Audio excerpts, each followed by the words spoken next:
All right, and we are live with episode 219 of the G2 on 5G. It's the latest inside scoop on everything 5G. We cover 6 topics in about 20 minutes, and it's brought to you by More Insights and Strategy. I'm Will Townsend, and joining me again this week is fellow analyst Anshel.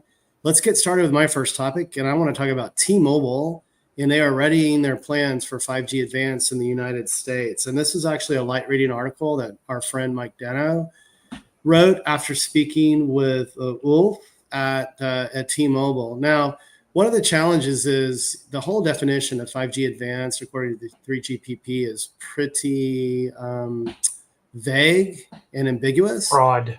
Yeah, very broad. And so this is how Ulf and the team at T-Mobile define it. Not surprisingly, number one, it has to involve a standalone 5G core, which T-Mobile launched in 2020. T-Mobile also defines 5G Advanced utilizing carrier aggregation. And today, T-Mobile currently aggregates 4 bands on the downlink and 2 on the uplink. And they expect to increase that downlink to 5 in the near future. We've talked about RedCap, reduced capacity 5G.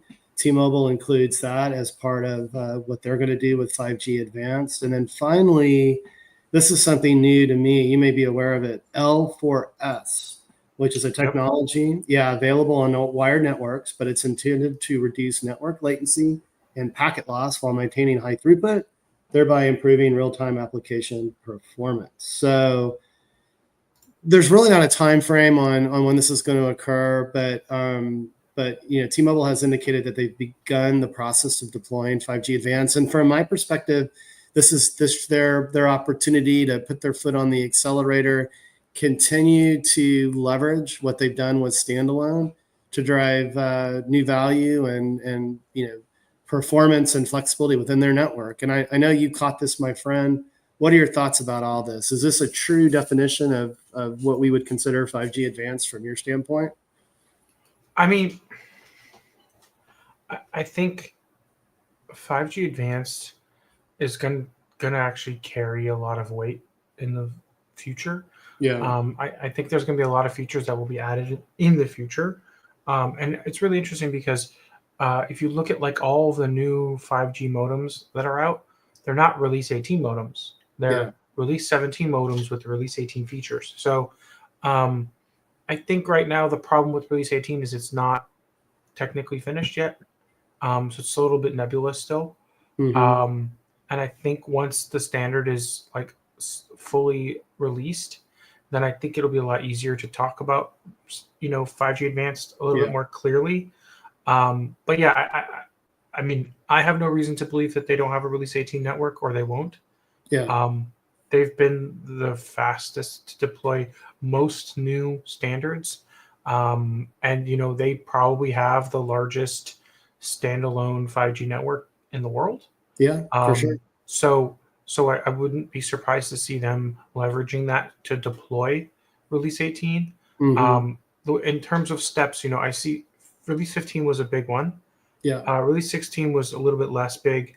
17 was a little bit also kind of incremental. And 18 I see as a big jump. Big. But the thing is, 18 builds on everything in the previous releases. So you have to be up to date to be able to do release 18. And I think that's one thing to consider. And maybe some networks are going to skip. We've seen things happen where, like Geo, they just skipped NSA entirely and went full SA, right? Exactly. And I could see Geo being a release 18 network fairly soon as well. So I have no reason to question T-Mobile's aspirations here. And their definition seems pretty on point. And we are seeing a lot of use of L4S specifically in a lot of trials and tests. The T-Mobile XR trial with Qualcomm and Ericsson that utilized L4S and network slicing. So I think we're on the right path. And I think we'll probably see more release 18 networks or release 18-ish networks in the next year or two, especially since, we're seeing a lot of Chinese operators talk about that as well. Yeah. I mean, the L4S thing was an education point for me. So, I mean, obviously you're very aware of it. You're Mr. Technical. I mean, I'm technical too, but yeah, that was interesting to learn about that. And I think from my perspective, what T-Mobile is focused on and sort of defining their own focus on 5G Advanced is it's straight up, from my perspective, it makes a lot of sense. So it'll be interesting to see how things progress and how the actual, release standard, comes to fruition. But let's go to your first topic. And this is pretty big news. So late breaking news, Intel has appointed its permanent CEO. And you want to talk a little bit, like I wasn't very familiar with this particular person. I know that he was formerly on the board. You're obviously, you're much more knowledgeable about the new CEO, but you want to talk about how his appointment might affect the future of 5G and what Intel is doing. And by the way, at Mobile World Congress, I did sit down with Intel. I think we talked about that on a prior podcast, and got an understanding of what Intel is doing with Xeon 6, that SoC, to drive not only CPU inferencing with that, but also managing a whole host of virtualized network functionality with that. But hey, let me let you take it away there. Yeah, so Lip-Bu Tan was previously on Intel's board from 2022 to 2024. So he was on the board for about 2 years. Yeah. And he actually resigned about 7 months ago.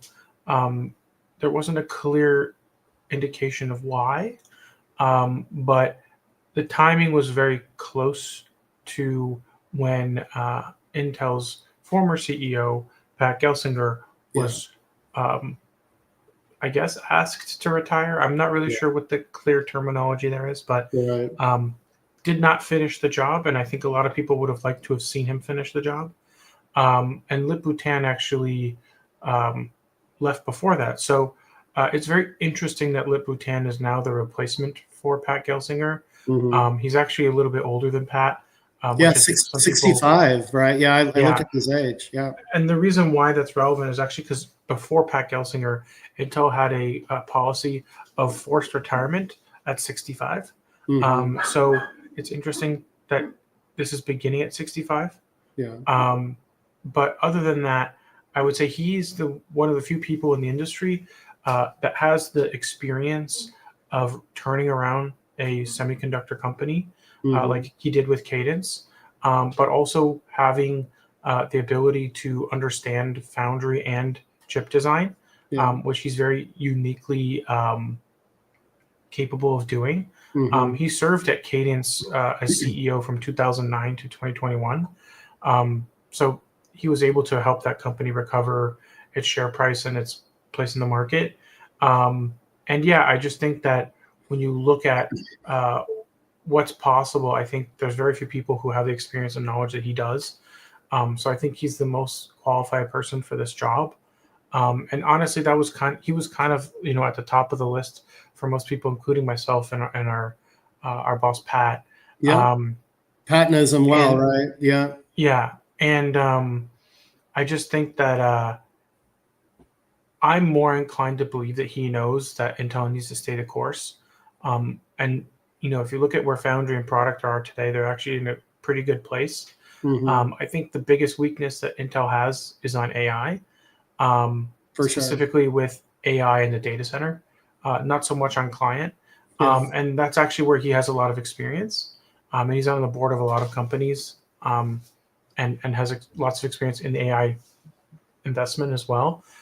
So I just think that he's the right person for this job. My biggest concern is like whether or not, he has the time, before he needs to retire. Because 65 is already up there. That's considered retirement age in most places. Right. So it'll be interesting to see how long he sticks around. But there's a serious revamp that needs to happen in the data center for Intel. And they might be on the right path, but it's still unclear about accelerators. And maybe they have to acquire or joint venture with some companies to make that happen. But regardless, I think that this is the right move, and I think Intel stock popped 12% on the news. Yeah, I saw that. So it was very clearly a vote of confidence from investors. And Intel will be having its Big Vision conference in Las Vegas, I believe April 1st and 2nd. So I think there will be some opportunities there to get an update from the company and hear from Liputan himself about the direction. He did publish a long letter to the employees talking about remaking the future of the company and how they want to be engineering focused. And it'll be really interesting to see where the company moves under his leadership. But there's definitely changes that need to be made, and I think that's quite obvious to everyone. It's just important to see how those changes are made and what direction they go in. Yeah, I'm sort of reading between the lines, but I did read some excerpts from that employee letter, and certainly he wants to bring Intel back into its engineering prowess. I mean, that's what Intel has been known for. And I read sort of between the lines that I think one of the reasons why he departed the board was that he fundamentally disagreed with some of the direction on outsourcing engineering work and that sort of thing. So I feel like he's the right person for the role. He's got the pedigree. He brings the engineering background. To your point, he has a record of with Cadence and bringing them back to profitability as well. So I think it's a strong move. And to your point, I mean, after hours, the stock was up 12%. So that's a very, very positive indication. And then not that I put a lot of credence in what a lot of the financial analysts on Wall Street say, but in general, I think it was very well received. The news was very well received on Wall Street, and that's important for Intel because it's been a roller coaster there. It's they've had their ups and downs, and engineering execution has been a big issue for Intel. So it'll be interesting to see what transpires. But on the surface, this looks like a very, very positive. I will add that as of today, even though the market was down like 5 or 10%, depending on the company, Intel's up 15% after the additional on top of the after hours growth. So it popped a total of 15% on this news. Excellent, interesting, cool. Well, we'll keep our eyes and ears peeled to all of this and see how things sort of progress. But let's go to my second topic, and I want to talk about Broadcom. And this is an announcement that I did not catch during Mobile World Congress, but this was something I found on the Fierce Wireless Network. But Broadcom apparently announced a converged 5G fiber and satellite appliance, and it's called VeloSky.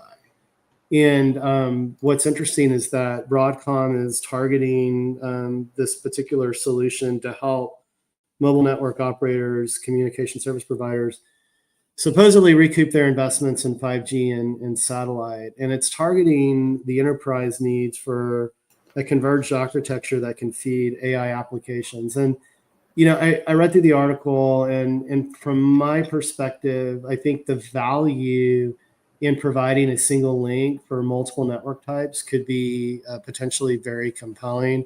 This plays really well into Broadcom silicon strengths within networking. And so I think it's interesting. Basically, what the Pierce Network article summarizes is that, given the shift with AI applications, the cloud, the whole notion of, hybrid deployment, and then the notion of software-defined networks has just, created additional complexities. And when you're managing multiple connectivity links, it complicates things, especially for enterprises. So this seems to me to be sort of Broadcom's easy button for the enterprise. And the timing is great, obviously, given AI workloads and the challenges and demands that those create on network infrastructure in general. So I don't know if you caught this, but any thoughts before we move to your next topic? No, I think it's interesting. The converged nature of it, I think will potentially save money. Yeah. But it's unclear whether or not this requires a re-architecting of the rest of the network. Yeah. So I think it's probably beneficial to companies that are already utilizing Broadcom infrastructure. But yeah, I think it's interesting that it's a clever name. Yeah. And yeah, I think it's definitely interesting, especially since they talk about faster monetization of 5G.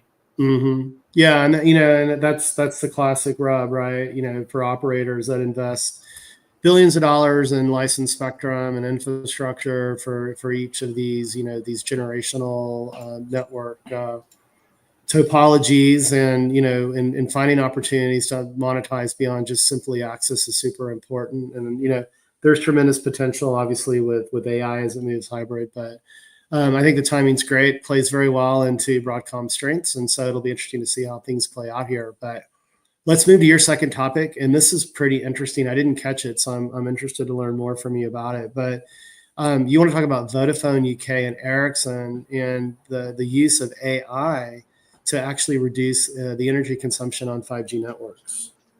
Yes. So this actually, I'm surprised you didn't see this, because it was I kind of missed like it completely. every publication wrote about it. Wow. I And must have been Ericsson asleep. promoted Yeah. it. But basically, they did a trial in the UK using Ericsson advanced AI and ML powered software, and they were able to lower the power usage of 5G radio units by as much as 33% Wow. at select sites in London. That's crazy. And this was using Ericsson's advanced AI and machine learning based software solutions. The Ericsson Service Continuity AI app suite with intelligent energy efficiency dynamically adjusts the network power consumption based on demand. So say that fast 3 times. I right? know it's way too many words. But they said that they implemented 3 key energy saving features: 5G deep sleep, 4G cell sleep mode orchestration, and radio power efficiency heat map. And Ericsson further explained that 5G deep sleep uses AI-driven predictive algorithms to allow radios to enter an ultra-low energy hibernation state, reducing power usage by up to 70% during off-peak hours.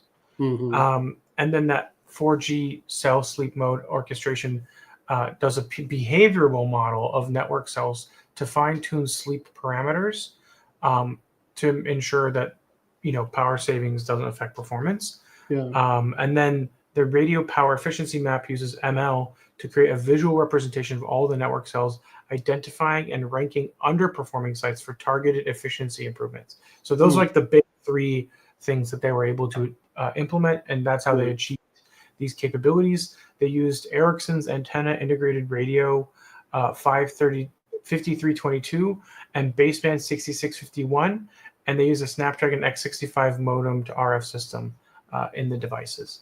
Yeah. I mean, my God, like a third energy, efficiency, that's huge, man. It is. Yeah. I mean, it's operators, some of their biggest costs. Oh, it's the number one operational expense line is your power bill. Like, when Chris Sambar was running networks at AT&T, he told me it was like their power bills like in the billions. Yep. We were just complaining before we got started on our podcast about your power bill and your double payment in San Diego. But yeah, think about the power bill that these mobile network operators have to foot, right? Yep. Super compelling. Well, hey man, let's hit my third and final. I'm going to be really quick on this one, so before the cold medication wears off. But I caught this on where was this? This was on the Fierce Electronics website. But I didn't catch this, but Qualcomm recently acquired a company called Edge Impulse to accelerate its Dragonwing IoT design win. So we've talked about Dragonwing. We've talked about how that's Qualcomm's new brand for its infrastructure extension. What's really interesting about Edge Impulse, apparently they were already working with them, and this is typical, right? So I mean, I think Qualcomm works with these really cool companies, and then they figure out, wow, the IP is awesome. We ought to integrate it. But so Edge Impulse already supports Dragonwing 2 processors, the QCS 6490 and 5430. But what's interesting about Edge Impulse is that it provides a developer toolset that allows applications to be built for asset tracking and monitoring, manufacturing, anomaly detection, predictive maintenance, and other things, including the use of AI with computer vision, audio, and speech recognition. So, and this complements what obviously Qualcomm is doing.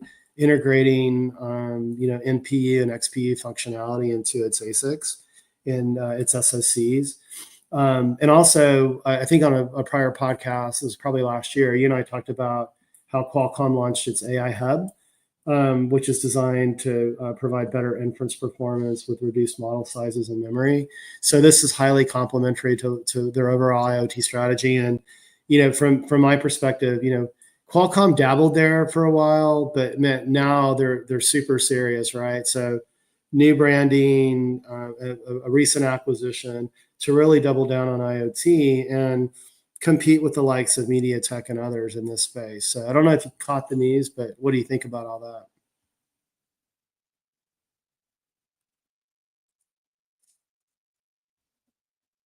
Sorry, I had to run quickly. No, that's cool. I think it really integrates well into Qualcomm's IoT growth strategy. Yeah. They've been making lots of acquisitions in the IoT space, so it naturally makes sense that they would go after someone like Edge Impulse. And it seemed like our colleague Bill really thought this was a good fit for a lot of reasons. Yeah. Yeah. And Bill in Curtis? general, I think Yeah. and I think the market in general kind of received it pretty positively. Yeah, I know. I agree with that as well. So, I mean, Qualcomm is just a machine. They continue to execute and be very, very laser focused on all of these adjacencies, within their wheelhouse. So, but let's hit your third and final. And you want to talk about NTN and Viasat and Yes. Space 42 have signed an MOU. So, what's that all about? Yes. I didn't catch that either. So, I've been checking out all week. Viasat's a San Diego satellite company, and Space Yeah. 42 is a Emirati space company. And they are they've signed an MOU to kind of try to figure out how they're going to serve the direct to device satellite connectivity market, and kind of implement 5G NTN as a technology, and have the two companies work together, because Viasat's already partnered with the European Space Agency to also work with NTN direct to device systems. Yeah. So there's a lot of synergy here for Viasat. They're a big satellite provider. They provide like the connectivity services on American Airlines. I know because I've been living on an airplane the last 6 weeks. So they're working together to kind of deploy these technologies. Space 42 is a startup in the space tech space, and they are working hard to make these partnerships work together. Mm-hmm. But yeah, it's really cool, and it's interesting to see more competition coming. I was wondering when Viasat was going to enter this space, but they've already announced some partnerships with the European Space Agency as well. So that's kind of it. That's the quick of it.